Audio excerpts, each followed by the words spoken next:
Brain సర్జరీకి fits అని కాదు, 2 సెపరేట్‌గా ఉంటాయి. ఒకటేంటంటే యూజువల్‌గా మనము కొంతమంది ఫిట్స్ అనే దాంతోటే వస్తుంటారు.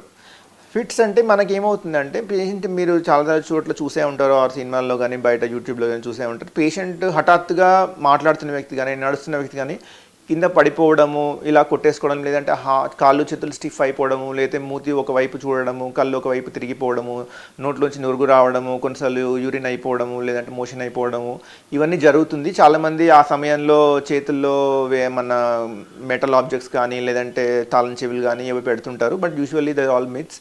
వాటి వల్ల అవన్నీ తగ్గవు. బట్ ఆ టైంలో ముఖ్యంగా చేయాల్సింది ఏంటంటే పేషెంట్ని ఒకవైపు టర్న్ చేసి నోట్లో ఉన్న నురుగు ఏదైతే అది ఊపిరితిత్తులోకి పోకుండా చూసుకోవాలి. దాన్ని మనం ఆస్పిరేషన్ అంటాం.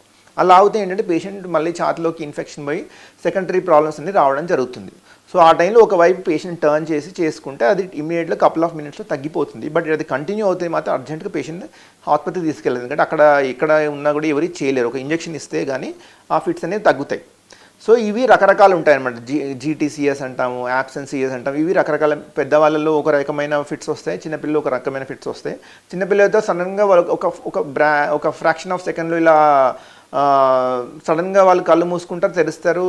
They will lose consciousness with the surroundings. ఆ టైంలో స్పృహ లేనట్టు ఉంటారు, మళ్ళీ ఆ టైంలో మళ్ళీ స్పృహలోకి వచ్చేస్తారు. సో వీటి మన యాబ్సెన్సీఎస్ అంటాము. సో ఇవన్నీ రావడానికి ముఖ్యంగా ఏంటంటే బ్రెయిన్ అనేది it's just a intricate connection of nerves అనమాట. ఒక రకమైన నర్వ్స్లో గుత్తి అనమాట. సో అందులోపల కరెంట్ వెళ్తుంది. ఎప్పుడైతే షార్ట్ సర్క్యూట్ కావడం కానీ, ఆ సర్క్యూట్ డ్యామేజ్ అవ్వడం కానీ జరిగినప్పుడు ఫిట్స్ లాగా బయటపడుతుంది.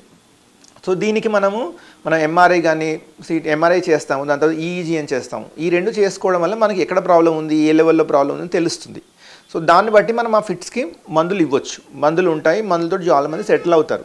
బట్ కొంతమంది ఎన్ని మందులు ఇచ్చినా కూడా వాళ్ళకు మనము అవి మందులతో లొంగదనమాట. ఫర్ ఎగ్జాంపుల్ రెండు రకమైన మందులు ఇచ్చినా కూడా 2 నెలల వరకు వాడిన తర్వాత కూడా ప్రతి నెల 2 సార్ల కంటే ఎక్కువ ఫిట్స్ వస్తే వాళ్ళను ఇంట్రాక్టబుల్ ఎపిలెప్సీ అంటాం.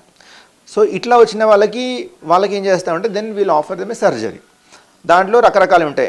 ఎంటీఎస్ అంటాము, టెంపరల్ లోబ్ సర్జరీస్ అంటాము, ఎక్స్ట్రా టెంపరల్ లోబ్ సర్జరీస్ అంటాము, ఎలక్ట్రోకార్టికోగ్రఫీ గైడెడ్ రిసెక్షన్ సర్జరీస్ అంటాం. సో ఇవన్నీ రకరకాల సర్జరీస్ ఉంటాయి.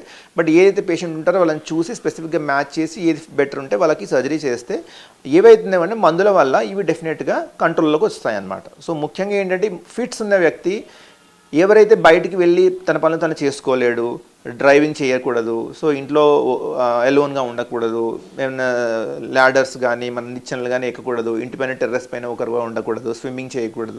సో ఇట్లాంటి జాగ్రత్తలు తీసుకోవాలి. సో దీనివల్ల ఏమవుతుందంటే వాళ్ళ లైఫ్ స్టైల్ చాలా నేరో అయిపోతుంది.